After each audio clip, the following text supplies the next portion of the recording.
उन्होंने कहा है कि जिस तार के अंदर करंट नहीं होता है उस पर लोग चड्डी बनियान सुखा देते हैं। है। इसलिए आप बिल्कुल भी टेंशन मत लो, माता बहनें भी बहुत अच्छा सा आनंद कर रही। वो पाकिस्तान के प्रधानमंत्री नवाज शरीफ ने हमारे देश के प्रधानमंत्री मनमोहन सिंह जी को देहाती औरत कह दिया अमेरिका में। बोले मनमोहन सिंह जी तो देहाती औरत जैसे दिखते हैं। अब उस मूर्ख को मालूम है नहीं कि हिंदुस्तान की देहाती औरत इतनी भी ढीली नहीं होती जितने मनमोहन सिंह जी थे। मैं 4 पंक्तियां पढ़ता हूं माता बहनों के सम्मान में। मालवी भाषा समझ में आ रही? आ जाएगी मालवी भाषा समझ में आएगी क्यों नहीं? आप कौन सा लंदन में बैठे हुए हो? बैठे हो तो हिंदुस्तान में 4 पंक्तियां पढ़ता हूं। और इस बार माता बहनों की सबसे बड़ी तालियां देखना चाहता हूं इधर से कि हिंदुस्तान में देहाती औरत क्या होती है। कि अरे जो उबा उबा गांव का सरपंच ने झाड़ दे, वगड़ी तक की भैंस भी 5 लीटर दूध काट दे, भरी गर्मी में खेत की सोयाबीन उखाड़ दे, घर का घर में घरधनी ने पछाड़ दे। अरे छोटी सी बात पे पूरा गांव तिड़ जाए। वो टेढ़ी निगाह कोई गांव में घूर ले तो दांतरों मेले, गर्दन पे छाती पे चढ़ जाए। क्या बात है मुन्ना। अच्छा, मेरे को इतना नॉलेज क्यों है कि देहाती औरत ऐसी क्यों होती है? क्योंकि मेरी खुद की घरवाली देहाती है। मैं 15-15 दिन तक कवि सम्मेलन में घूमता फिरता हूँ। मेरी घरवाली मेरे से पूछती है कि आपको मेरी याद आती है तो आप क्या करते हो? मन के मैं तेरे पसंद की डेयरी मिल्क की चॉकलेट खा लेता हूँ। अब यही बात मैंने मेरी घरवाली से पूछ ली कि तेरे को मेरी याद आती तू क्या करती है? बोले मैं ही आपकी पसंद की 30 नंबर की बीड़ी पी लेती हूँ। क्या गजब के लोग यार, देखो मेरी पत्नी बीड़ी पी रही है और इनको मजा आ रहा है यहाँ पे बैठ के, पर बहुत आनंद ले रहे हैं। बड़े भाई पारस मस्ताना जी से आज मेरी पहली बार मुलाकात हुई, लेकिन इनके व्यवहार से मेरे को कभी लगा ही नहीं कि मैं इनसे पहली बार मुलाकात हुई। ऐसा लगा 150 बार इनसे मुलाकात हुई। एक बार अपने क्षेत्र के कवि के लिए जरा जोरदार ताली बजा दीजिए। बात है भारत भाई। और सीरियस होके बिल्कुल भी मत बैठो, बिल्कुल आनंद। जितने लोग यहाँ आपके लिए मेला सजाया गया है, बिल्कुल आनंद के मूड में आ जाओ, बिल्कुल मस्ती के मूड में आ जाओ। सीरियस होके बिल्कुल, मालवे का आदमी कब सीरियस हो जाए मालूम नहीं पड़ता। वो हमारे यहाँ एक रामलीला हो रही थी, देखो आदमी कहाँ जाके सीरियस होता है मालूम ही नहीं पड़ता। मेरे यहाँ पे भी एक रामलीला हो रही थी। उस रामलीला में रावण और अंगद का संवाद करवाना, और जिस अंगद से करवाना था वो बीमार पड़ गया तो दूसरे आदमी को पकड़ के लाए, और जिस आदमी को पकड़ के लाए वो रावण का रिश्तेदारी में भतीजा लग रहा, और उनके चल रहे प्रॉपर्टी विवाद। अब वो रावण के दरबार में पहुंचा। अंगद, देखना आदमी कहां जाके सीरियस होता है। वो रावण बोले दुष्ट वानर, हम तुम्हें हमारे सदन में बैठने की इजाजत नहीं दे सकते। अब वो अंगद पहले ही भरा हुआ था काका जी के प्रति, तो वो शुरू हुआ। बोले हाँ, बैठवा की भी जगह मत दो, खेत पे जावा को रस्तों भी मत दो, कूड़ा को सब पानी थे वापरी रहा, तो मैं कहीं सोयाबीन काटवाने पैदा व्या गई। बोला आदमी कहां जाके सीरियस होता मालूम ही नहीं पड़ता। इसलिए आनंद और मस्ती के मूड में बैठो। कि मेरी खामोशी को मेरी कमजोर, ये जो मोबाइल से वीडियो बना रहे हैं, मेरा हाथ से निवेदन है जरा वीडियो बंद कर लो। क्या मतलब है? जब मैं ऑलरेडी यहाँ छाती पे खड़ा हुआ हूं, नहीं क्या मतलब है? यहां से ले जाके अपनी गर्लफ्रेंड को बताएगा और उसकी फ्रेंड रिक्वेस्ट फिर मेरे पास आ जाएगी, तो जबरदस्ती में न्यूट्रल हो जाएगा। मतलब क्या है अपने को यार? जितनी देर बैठो, आज यहाँ फेसबुक भी चलाते होंगे। कितने लोग चलाते फेसबुक? जरा हाथ खड़े करो एक बार, इधर से भी हाथ खड़ा करो। कितने लोग चलाते फेसबुक? अच्छा, बासाब भी हाथ खड़ा कर रहे हैं, ये भी हाथ खड़ा कर रहे हैं ऐसे करके। देखो फेसबुक का मामला अलग है कि इंटरनेट पे दिखा रहे फेसबुक का नया खेल, थोबड़ा भी उसका लाइक करना जिसकी खोपड़ी में खोपरे का नहीं तेल। सब एक दूसरे की वाल पे फोकट चक्कर खा रहे हैं, और छोरे छोरियों के नाम से प्रोफाइल बना के छोरों को उल्लू बना रहे। ये देखो इधर खड़े हुए कि छोरे छोरियों के नाम से प्रोफाइल बना के छोरों को उल्लू बना रहे। ये फेसबुक का खेल है निराला। जिस छोरी को मैंने रिक्वेस्ट भेजी निकला मेरा साला। एक छोरा एक छोरी के हर बात में राजी है, तो छोरे को पता ही नहीं कि उसी के पिताजी है। 12 बजे उठने वाले सुबह 5 बजे उठ के गुड मॉर्निंग का स्टेटस चिपका रहे। 12 बजे उठने वाले सुबह 5 बजे उठ के गुड मॉर्निंग का स्टेटस चिपका रहे। और जिसको मोहल्ले में कोई नहीं पूछता वो भी फेसबुक पे हजार दोस्त बना रहे। जिसको मोहल्ले में कोई नहीं पूछता वो भी फेसबुक पे हजार दोस्त बना रहे। और काश ये फेसबुक की सुविधा द्वापर युग में भी होती। आखिरी पंक्ति पर आपकी बड़ी तालियां देखना चाहता हूं कि काश ये फेसबुक की सुविधा द्वापर युग में भी होती, तो भगवान श्री कृष्ण को ढूंढने में गरीब सुदामा को इतनी तकलीफ नहीं होती। जिंदाबाद।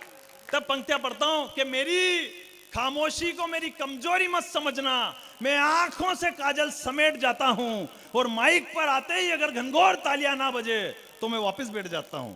वाह, आनंद लो कि इन चेहरों की मुस्कुराहट को मैं लार्ज कर सकता हूं।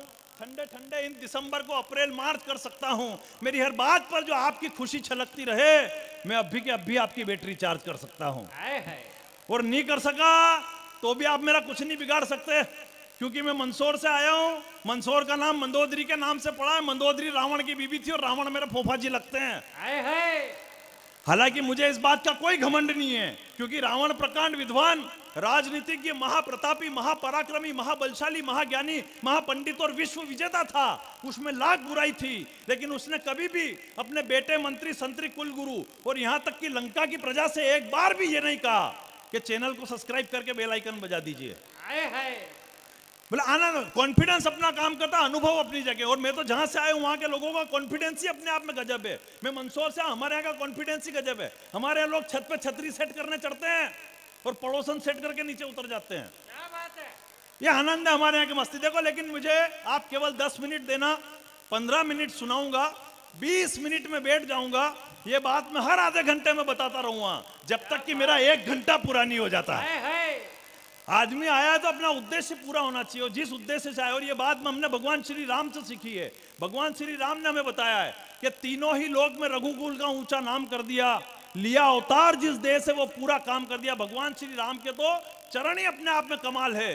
कौशल्या के आंगन में रखा, प्रजा भक्त हो गई।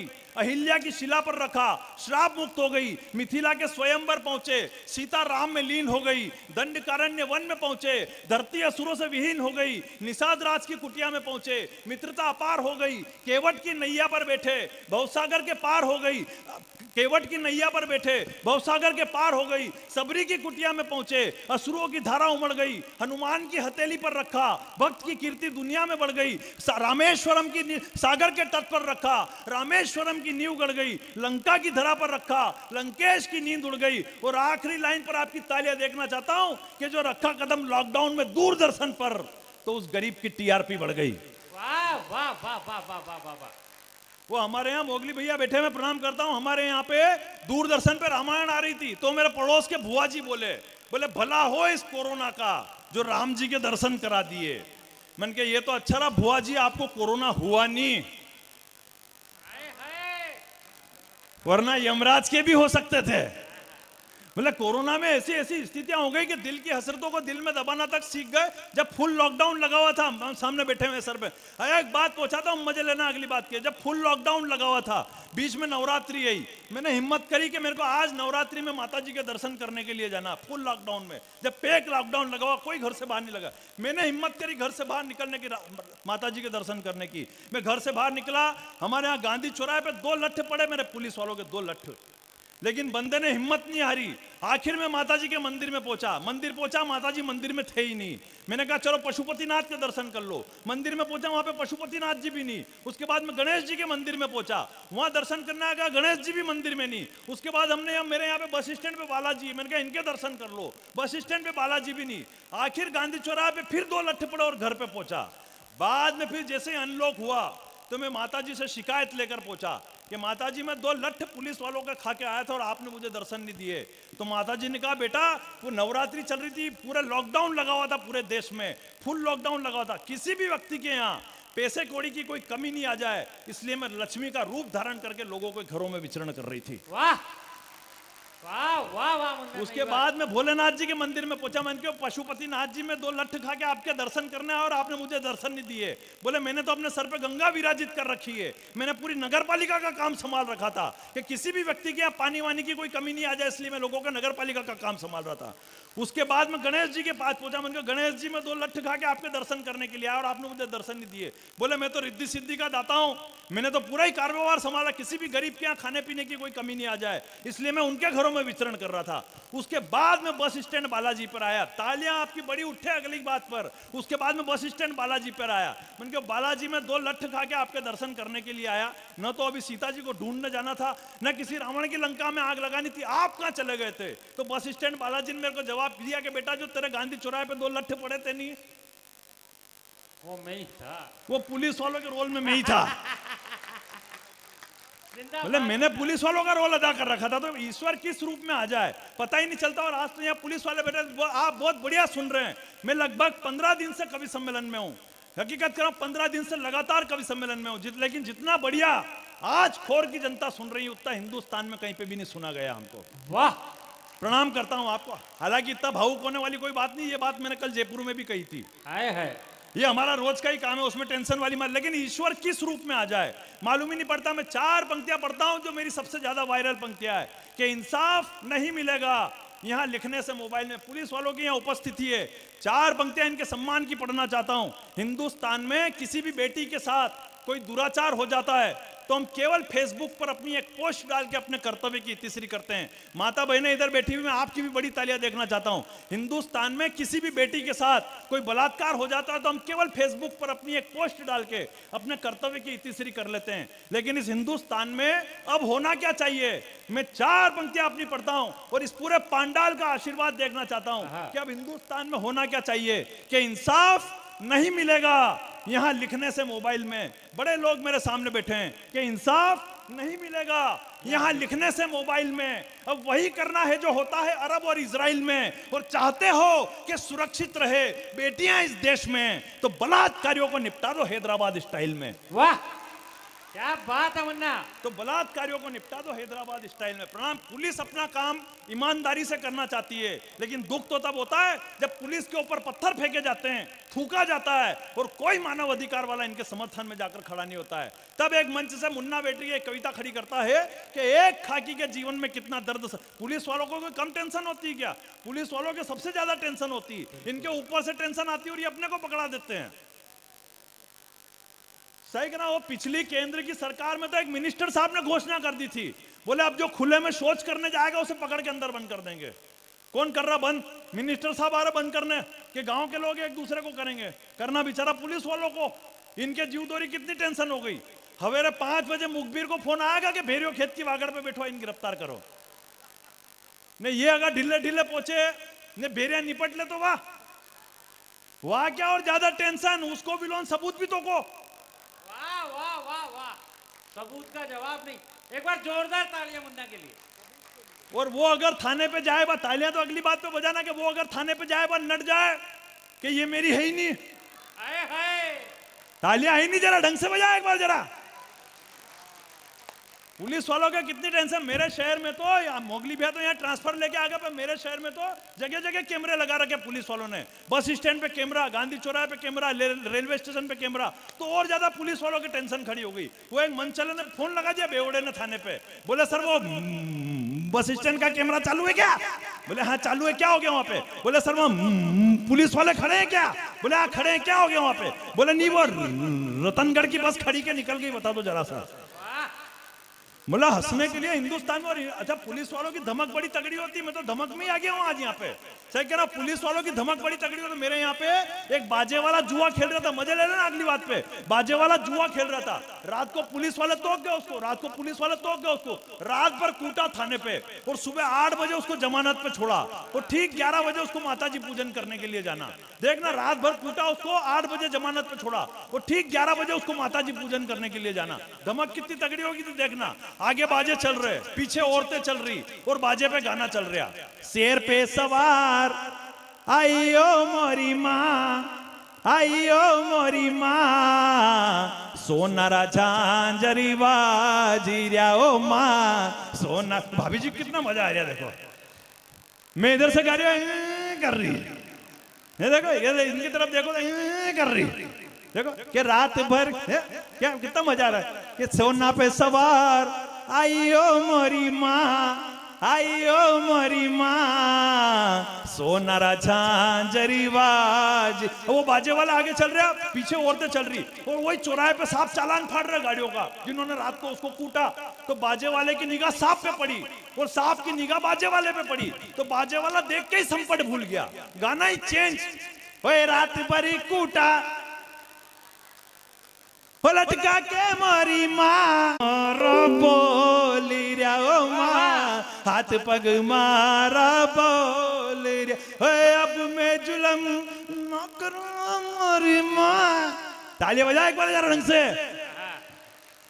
मतलब अपने हिंदुस्तान में हंसने के लिए कहीं जाने की जरूरत नहीं पड़ती। और वैसे भी गीता के 19वें अध्याय में लिखा है, यदि तुम ब्रह्मांडस्य कस्य चित्पी प्राणिनाम हसितुम शक्नोति तत्वा बृहदाय कविनाम सम्मेलनाम करिष्यामि। वाह वाह वाह। नहीं वाह क्या इसका मतलब मालूम है क्या इनको? ये नहीं मालूम है तो काय के लिए हंस रहा, मैं बता रहा हूँ नहीं यहाँ से खड़े रह के। हालांकि देखो मालूम तो मेरे को भी नहीं है, ये तो फिर बाद में इन्होंने मेरे को बताया। बोले बेटा गीता के 19 अध्याय होते ही नहीं 18 पे खत्म हो जाती है। तब मेरे को लगा कि जीवन में गुरु का होना कितना हो। हालांकि देखो, मेरे को गीता का नॉलेज भी होता तो मेरे को कौन सी पंडिताई करनी थी। और बहुत सी बार जो आजकल पंडिताई करते हैं उनको भी नॉलेज नहीं होता है। मेरे मोहल्ले में राम कथा हुई, पंडित जी ने वृतांत सुनाया। बोले हनुमान जी श्रीलंका के अंदर कूदे और रावण की धोती धू धू करके जलने लगी। तो मैंने कहा यार पंडित जी ये वाला वृतांत तो मैंने कभी सुना ही नहीं। तो पंडित जी ने तुरंत डैमेज कंट्रोल किया।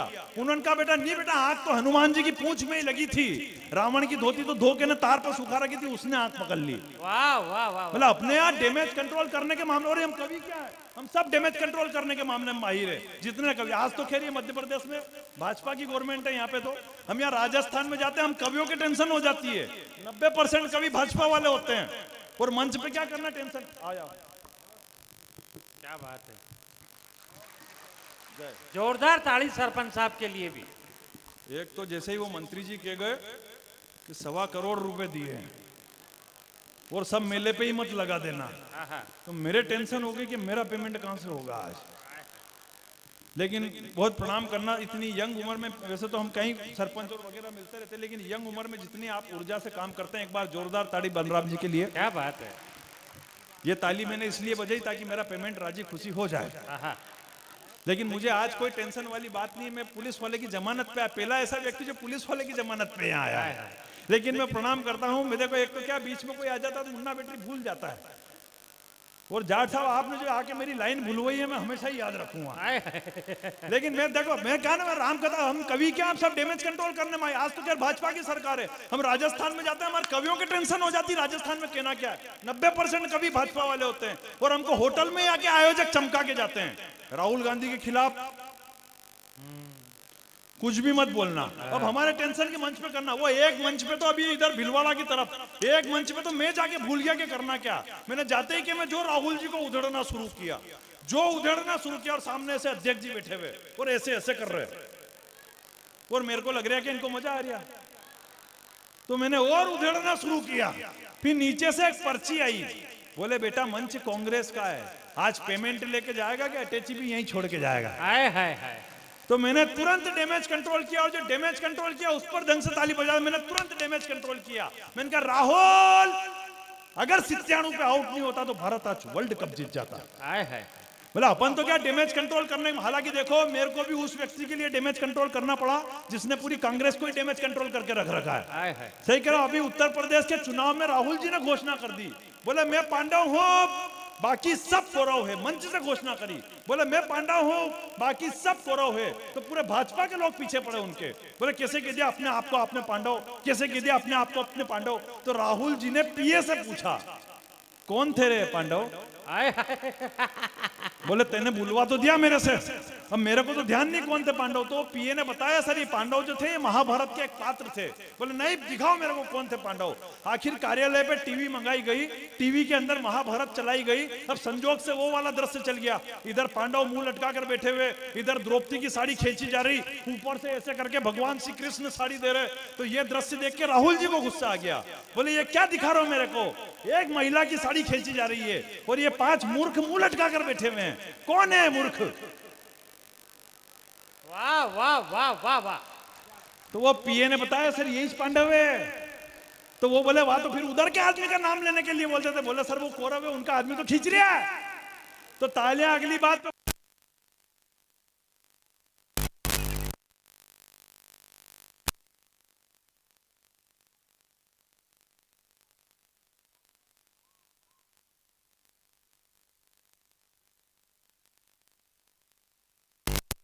पर सब कुछ जोक रहे हैं। इस पांडाल की सबसे बढ़िया पंक्तियां आप लोगों को सुपुर्द करता हूं।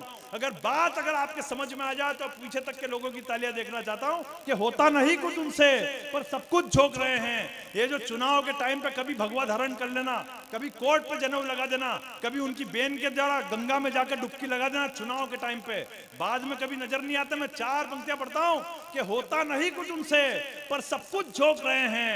लांगी मर्यादा शब्दों की वो इतना भोग रहे हैं, और मिलती नहीं सत्ता तो पेतरा ही बदल लिया, मिलती नहीं सत्ता तो पेतरा ही बदल लिया।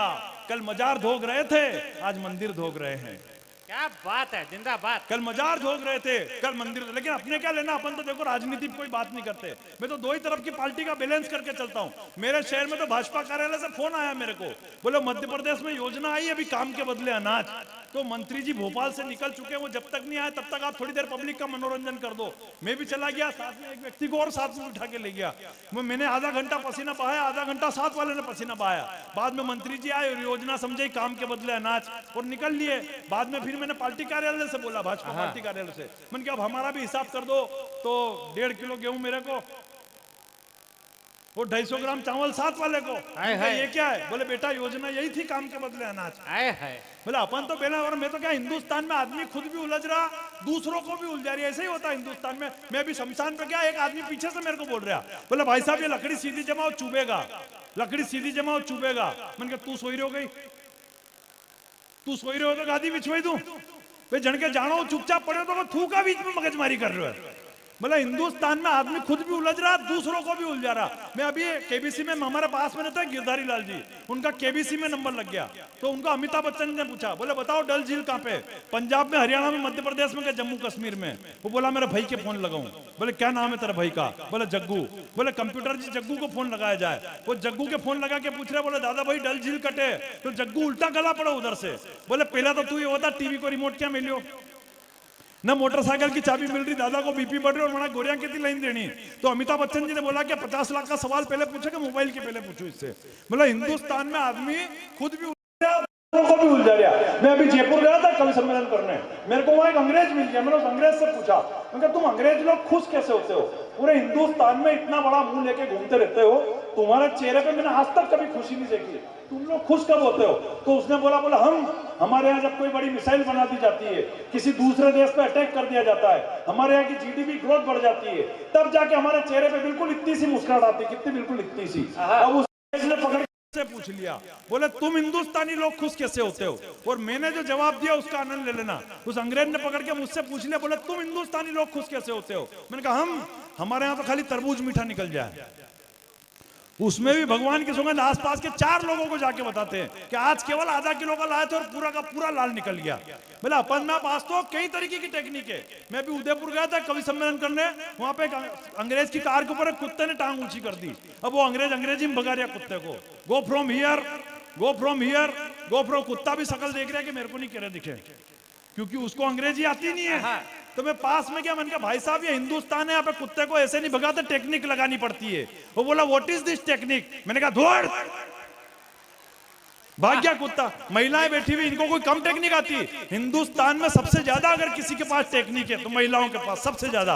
मतलब बस के अंदर अगर इनको खिड़की वाली सीट चाहिए तो इनकी टेक्निक शुरू।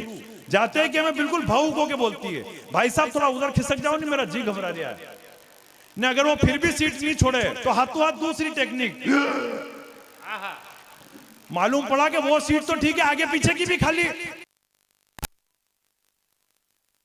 करा देती है। मतलब मेरा दावा है कि अगर कोई मर जाए ने वहां पे 50 महिलाएं रो रही, 10 ही रो रही होती, बाकी की 40 तो हैं करके काम निकाल लेती है।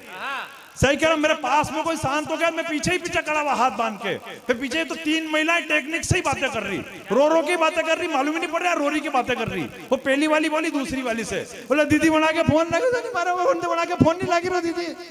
तो पास वाली महिला ने भी टेक्निक से नंबर पूछे, बोले नंबर बोल। तो पास वाली महिला ने फिर टेक्निक से नंबर फंसाया, बोले 9827629600।